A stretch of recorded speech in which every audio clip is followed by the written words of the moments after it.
This is the third of 3 sessions. We have been to Maine, to Montague, and now we're here at Hughes. Also back here, standing next to Johnny, is Jen DeRico. She is our Public Information Officer. And then in the front, we have Larry Adams, who is our Facilities Bond Guru guy. He knows everything about what's going on in terms of the construction of the district, so he's done some great work for us, so Larry's here. And then we have Rochelle, Rochelle Defensor, she has a great last name, so she's the Defensor in the group. And then over here in the corner, we have Vicki Fairchild, who is one of our trustees.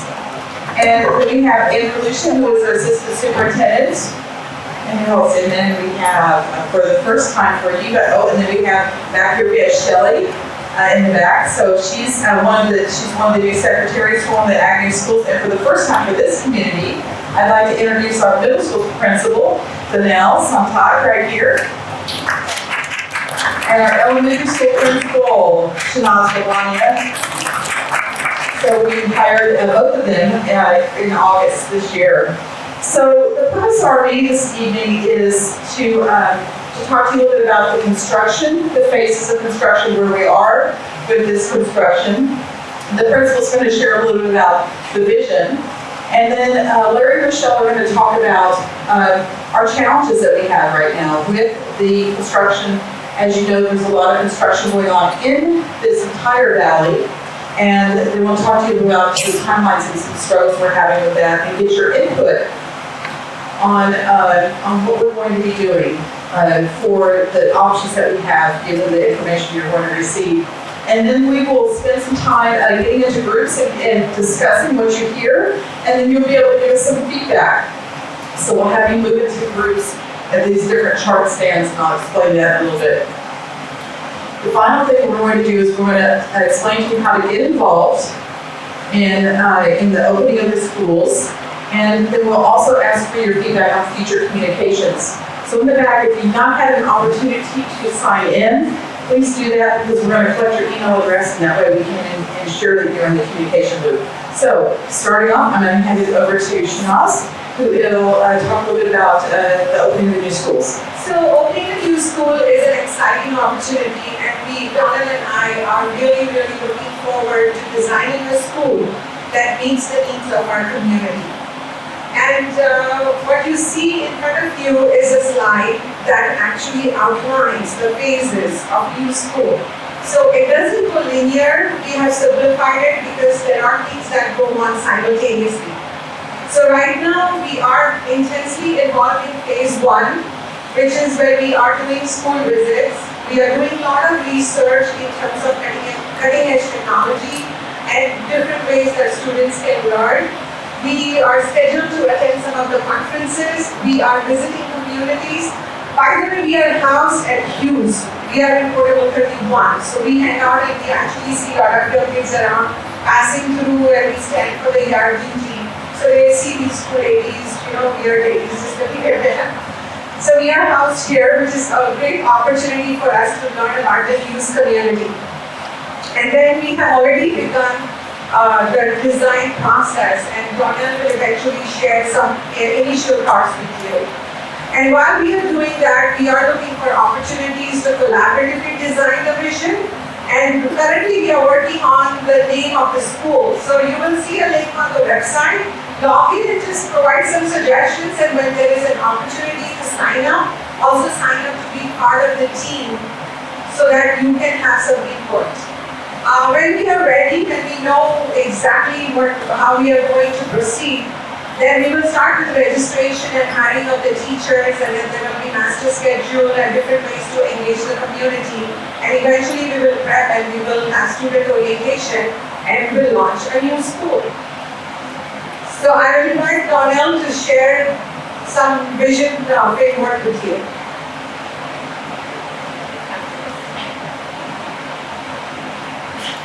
Good evening, I am Donnell Sontag, I'm the middle school principal. We want to talk to you a little bit about our initial vision for the schools. You'll notice on this graphic in the very center is student voice and choice. There's a lot of research that shows that when students feel that they have a voice and a choice in how they learn, how they show what they learn, and to a certain extent in what they've learned, that they are having more connection to school. There's greater engagement, there's more buy-in, which reaches increased achievement. So that is at the center of our vision. Around that, you'll see that we're focused on having innovative, personalized, competency-based teaching and learning. We are looking at innovation. These schools will not look like traditional schools. We're looking at personalized learning, not the kind of personalized learning where you sit in front of a computer and you're all working independently, but personalized learning in that student interests are part of what they learn. If a student, for instance, is a visual learner, they'll have the opportunity to learn visually and show what they've learned in ways that meet their needs. We're looking at competency-based, so this means that they will be mastering a set of skills and competencies, and that growth is what will be measured. And you'll see a bunch of words on the outside. Collaboration. The very buildings are built for collaboration. There are collaboration spaces in the structure of the building, so that is definitely a part. Creativity, critical thinking, problem finding and solving. It's not enough just to be able to solve the problems, you have to be able to identify what the problems are. Social emotional learning, we need to make sure that our kids feel safe, feel comfortable, and have the skills to engage in the world. Communication, social responsibility, and relevant and authentic learning experiences. I don't know about you, but I've had classes where I would ask my teachers, why do I have to learn this? And sometimes they didn't know the answer. That's not okay. Not only should there be an answer, but it should be obvious from the way the learning is structured so that the kids don't even have to ask the question. That's our goal.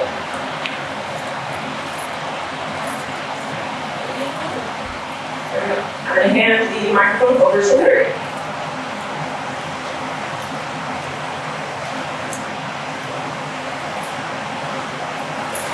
Thank you, Principal Santek. Just give you a brief update on where we are with construction of the Agnews project. About 2 years ago, when the school board awarded the contract to the architects, our plan was to open the elementary and middle school in August of 2020. Then 2 years later, in August of 2022, we would open the high school. The elementary school is 600 student capacity, 1,000 students in the middle school, and 1,600 students at the high school. So the situation we find ourselves in now is that conditions have pushed the occupancy date for the permanent buildings of the elementary and middle school beyond August of 2020. A couple factors that figured into that situation is this is the largest K-12 project in the United States. I don't know, can't verify that, but it's certainly one of the largest, and it's unique, certainly in the state of California, because of the geologic conditions that we're having to deal with out there, with soil conditions out there, we have erosion and all that. We had to obtain approvals from multiple school agencies. Those are required. The school board has no option. They have to comply with those requirements. We have to comply with the Department of Toxic Substances Control. As you know, that site had been occupied and used as a farm site for hundreds of years. It was a dental institution since 1932, and there was a lot of toxic soil cleanup that we had to complete. And that work has to be done under the supervision and direction of the Department of Toxic Substances Control. We had to develop a plan, and we were living nearby, and some of the notices. We thought that we had to dig out and haul away about 1,500 cubic yards of contaminated soil.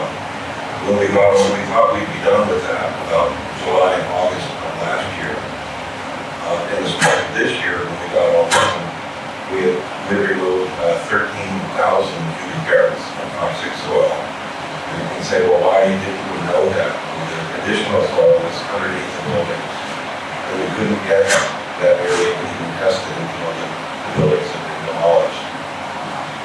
The other agency that we had to deal with was California Geologic Survey. That site geologically is underlain by a lot of alluvial deposits. Layman's terms, there are layers of sand underneath the site that are prone to liquefaction in a moderate to severe earthquake. So we were required to deal with that. Well, if you want to go ahead and deal with that, is what we call deep soil mixing. So the contractor has been out there for months and months and months, drilling down 40 feet into the ground and mixing Portland cement in the soil 40 feet deep underneath all of the buildings. That work had to be approved by the geotechnical engineer. The approval documents had to go to the California Geologic Survey. And then all of that approval had to go to the department, the division of the state architect. Each one of those steps, since this is a unique project, involved additional work that we didn't anticipate that had to be done. They didn't anticipate that it would take that long, and nevertheless, that's how long it took. So we've been in a situation, I've been with the district since 1997, responsible for line programs. Rochella Defensor is the project manager for everything having to do with Agnews. All the people that we have working on this project are seasoned veterans. We've all been in this situation before. There are lots of techniques that we use to get into a schedule line. We've been working our way through all of those techniques. Over time, additional contracts, contractors on contractors. But because of the constraints that we have out there, we just can't work 7 days a week. Even if we could, there aren't enough workers in this economy. We can't get enough bidders on our projects to just keep awarding more and more contracts. So every technique that we use, we actually hit a dead end. And then finally, on top of all this, the normal year of rain for us is about 30 to 35 days. Rain day is a day where there's over a tenth of an inch of precipitation. This year we have 80. So we have 50 more days of abnormal rainfall. But nevertheless, almost every day work is going on out there. So although we kind of delayed the work that's been going on, once we can get to it, it's been going very well. All of our contractors are A-list contractors. The construction managers we worked with for almost 15 years. Rochelle has been a lot of seasoned veterans on this project. So once we can get to the point where we can get to where we can productive, we'll be able to come here. So as we encounter these delays, we took very seriously our commitment that we would open elementary and middle school in August of 2020. So when we got to the point where we said, well, it doesn't look like we're able to open all of the buildings by August of 2020, we said, well, which buildings could we open? So we had a plan where we would open, occupy 2 buildings on the elementary school, 2 buildings on the middle school.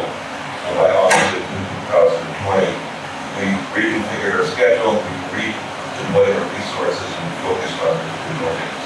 With the final design, which is ground improvement, CGS, PSA, pushed us to where it's no longer feasible to open any of the permanent buildings. That August of 2020. Nevertheless, we still are very serious about that commitment. So we came up with a plan, an option, where we could open school in temporary facilities in Royals. And I'll go through that next.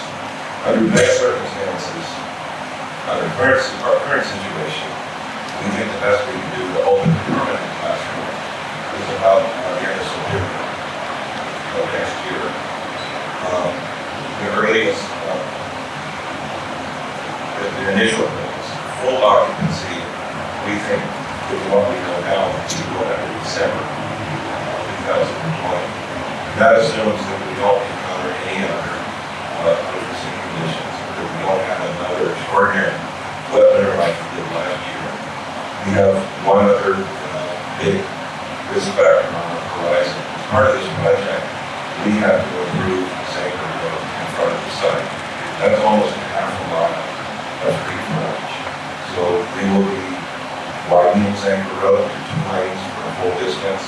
We'll be putting all of the above-ground electrical infrastructure below ground. We'll be installing new water lines, new sanitary storm lines, and we have not yet issued a permit by the city of San Jose. We think we're close, but until we get a permit in hand, there's a risk that it could continue on longer. So our option one that we currently have is to build a temporary village and open in August of 2020 with a limited enrollment. And option two would be to postpone the opening of the school until August of 2021. So this is a site map of the Agnews campus. In the lower right-hand corner is Agnews Elementary School. The quadrant, lower left-hand quadrant is Agnews Middle School. This is Agnews Middle School. This is elementary school. The high school is north of this line. The middle school office building is right here.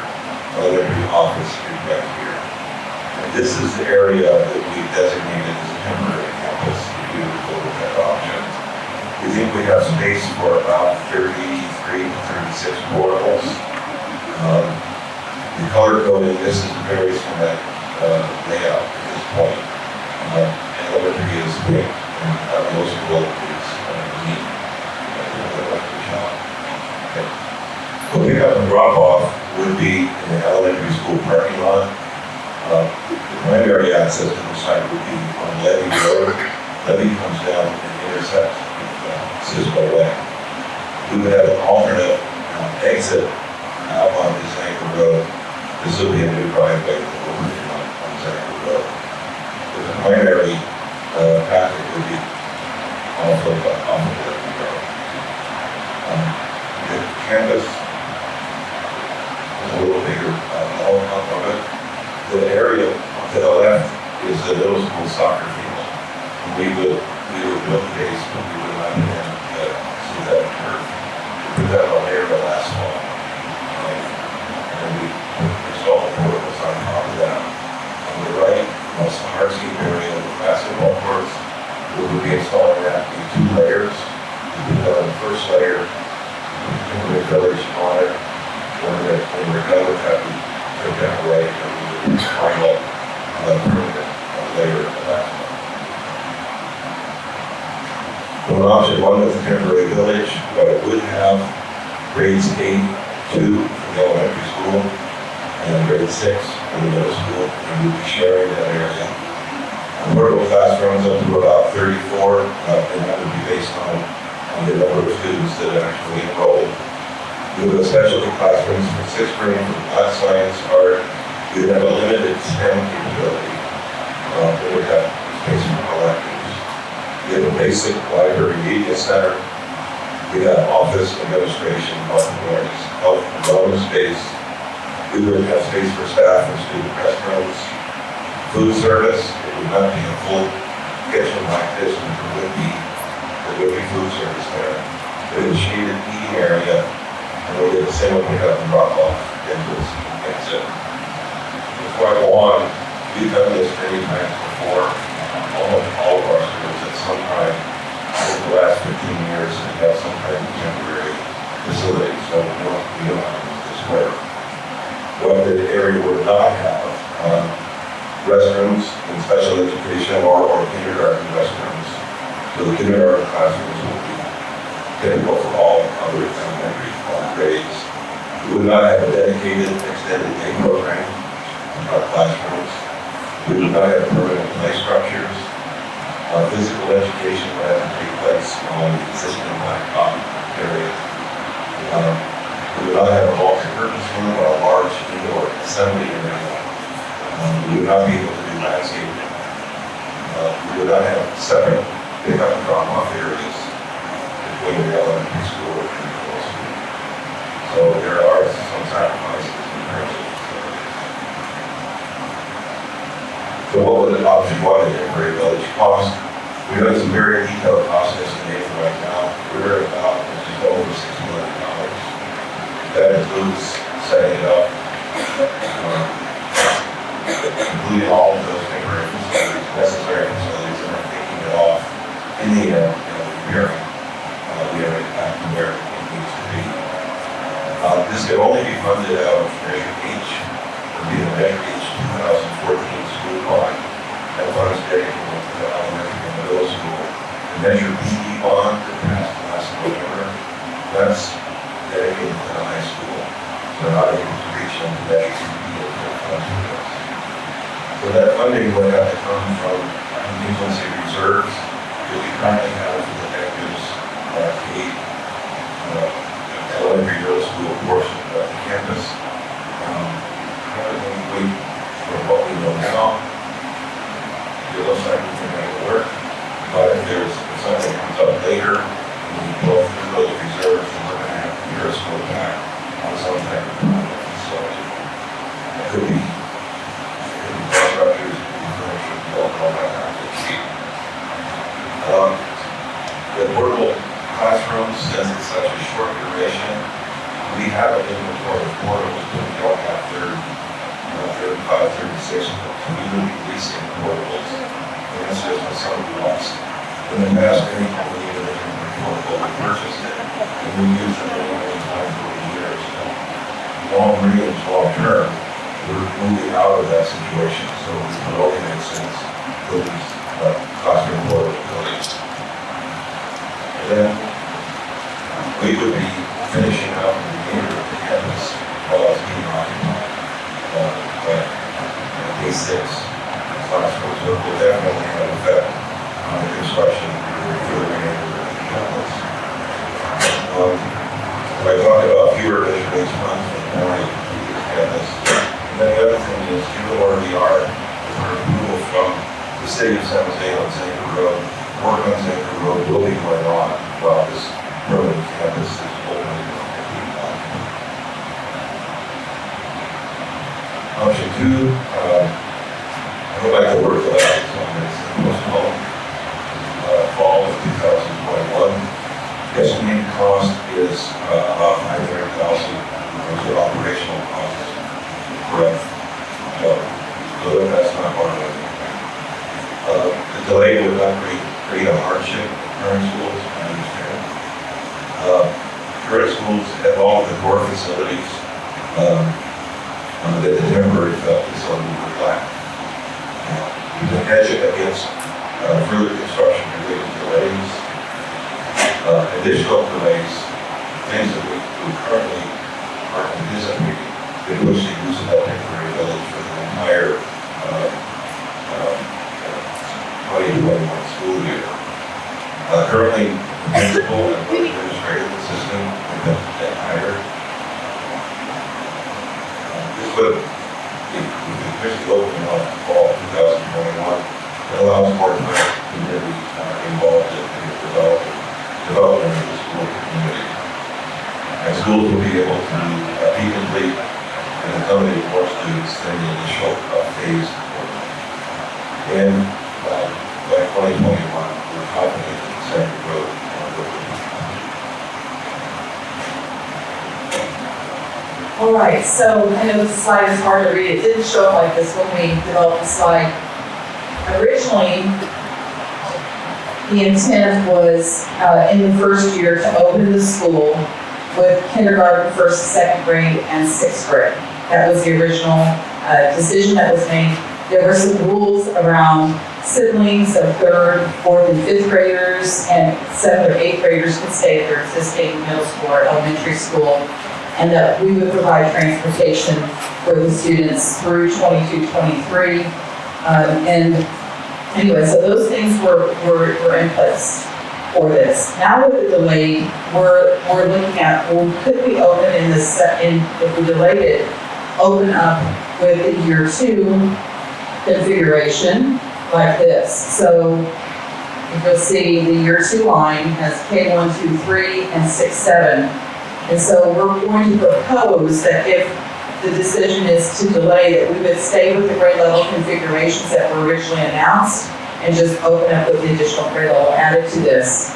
So we would keep the sibling rules in place for fourth and fifth graders and eighth graders.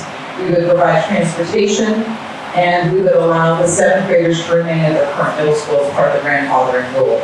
And the old one with the K1, 2, and 6th grade, we wouldn't allow 6th graders to go to the middle school. There wouldn't be a need for them to go to the middle school, so there's no grandfathering. So these are the configurations, the grade level configurations that we're thinking about right now.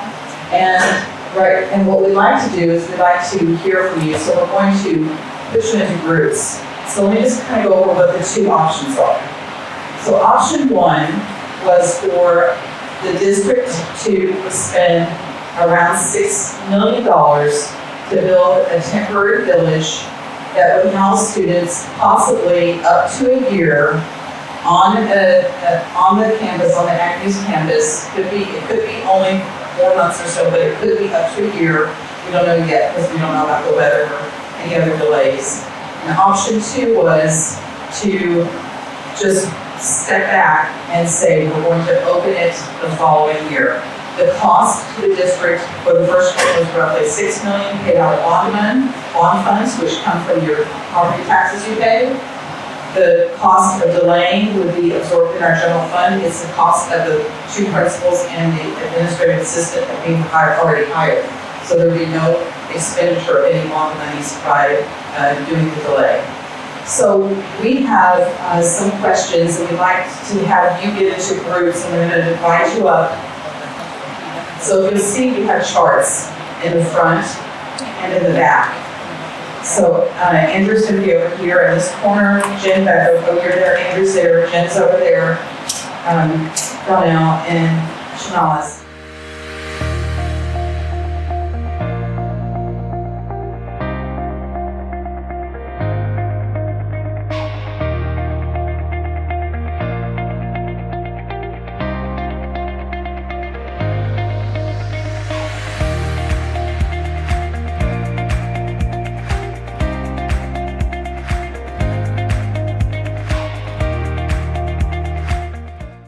So we have to come up with a feasible solution. So the options now that we provided to you was option 1 was to build the temporary village or to delay it. So now's the time for you to get out your smartphones. We're going to let you, yes please. Okay, so we are going to ask you now to take a survey.